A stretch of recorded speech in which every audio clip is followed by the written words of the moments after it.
कथाओं में देवी पार्वती को शक्ति, भक्ति और करुणा की देवी माना जाता है। लेकिन जब अधर्म बढ़ता है और संसार संकट में पड़ता है, तो वही देवी उग्र रूप धारण कर संसार की रक्षा करती हैं। माता पार्वती के महाकाली रूप की उत्पत्ति का संबंध एक महत्वपूर्ण घटना से है, जब उन्होंने असुरों का संहार करने के लिए विकराल रूप धारण किया था। पौराणिक कथा, माता पार्वती का महाकाली रूप धारण करना। स्वर्ण महल और भगवान शिव की परीक्षा। एक बार माता पार्वती ने कैलाश पर्वत पर भगवान शिव से कहा, हे नाथ, मुझे कैलाश पर्वत पर कठिन जीवन जीने में कठिनाई होती है। मैं चाहती हूं कि हमारे रहने के लिए एक सुंदर स्वर्ण महल हो। भगवान शिव सरल हृदय के थे, उन्हें इस प्रकार की विलासिता में रुचि नहीं थी। लेकिन माता पार्वती की इच्छा को देखते हुए उन्होंने भगवान विश्वकर्मा से एक भव्य स्वर्ण महल बनाने के लिए कहा। कुछ ही दिनों में विश्वकर्मा ने स्वर्ण महल का निर्माण कर दिया। जब यह महल बनकर तैयार हुआ, तो भगवान शिव ने दानशीलता के अपने स्वभाव के कारण इसे भगवान विष्णु को दान कर दिया। माता पार्वती को इस पर क्रोध आ गया और वे कैलाश छोड़कर तपस्या करने चली गईं।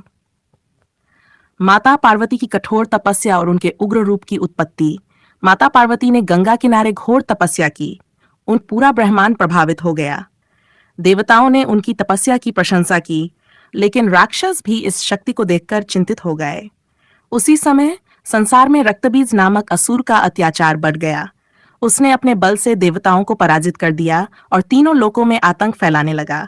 उसकी शक्ति यह थी कि जब भी उसका रक्त भूमि पर गिरता, तब तब उसे नया रक्तबीज जन्म ले लेता। देवताओं ने भगवान शिव और भगवान विष्णु से सहायता मांगी, लेकिन कोई समाधान नहीं मिल पा रहा था। तब सभी देवता माता पार्वती के पास गए और उनसे प्रार्थना की कि वे इस दुष्ट असुर का नाश करें। माता पार्वती ने महाकाली का रूप धारण किया। देवताओं की प्रार्थना सुनकर माता पार्वती अत्यंत क्रोधित हो गईं। उनके क्रोध से उनका रंग काला पड़ गया और वे महाकाली के रूप में प्रकट हुईं। उनके 3 नेत्र थे, हाथों में तलवार और खप्पर था और उनकी जिह्वा बाहर निकली हुई थी। उनके रूप को देखकर देवता और असुर दोनों भयभीत हो गए।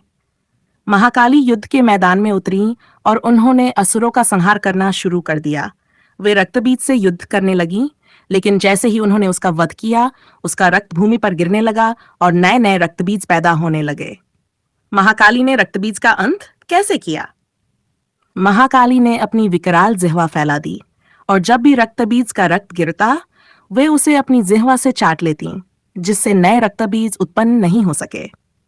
अंततः उन्होंने रक्तबीज का संहार कर दिया और देवताओं को उसके आतंक से मुक्त कर दिया। लेकिन युद्ध के उग्र प्रभाव में महाकाली का क्रोध शांत नहीं हुआ। वे पूरे संसार को नष्ट करने पर आमादा हो गईं। भगवान शिव ने महाकाली को शांत किया। जब महाकाली का क्रोध थम नहीं रहा था, तब देवताओं ने भगवान शिव से सहायता मांगी। भगवान शिव ने महाकाली के क्रोध को शांत करने के लिए एक युक्ति निकाली। वे उनके मार्ग में आकर लेट गए। जब महाकाली ने शिव के ऊपर कदम रखा, तो उन्होंने अपने प्रियपति को देख लिया और उनका क्रोध शांत हो गया। वे लज्जित होकर अपनी जीभ बाहर निकालकर शांत हो गईं। ये कथा यह दर्शाती है कि जब संसार में अन्याय और अधर्म बढ़ता है, तब माता पार्वती अपने सौम्य स्वरूप को त्याग कर महाकाली का रौद्र रूप धारण कर लेती हैं। लेकिन अंततः प्रेम और भक्ति ही उन्हें शांत कर सकते हैं। ये कथा हमें यह भी सिखाती है कि शक्ति का उपयोग केवल अधर्म के नाश के लिए होना चाहिए, न कि अकारण विनाश के लिए। शिक्षा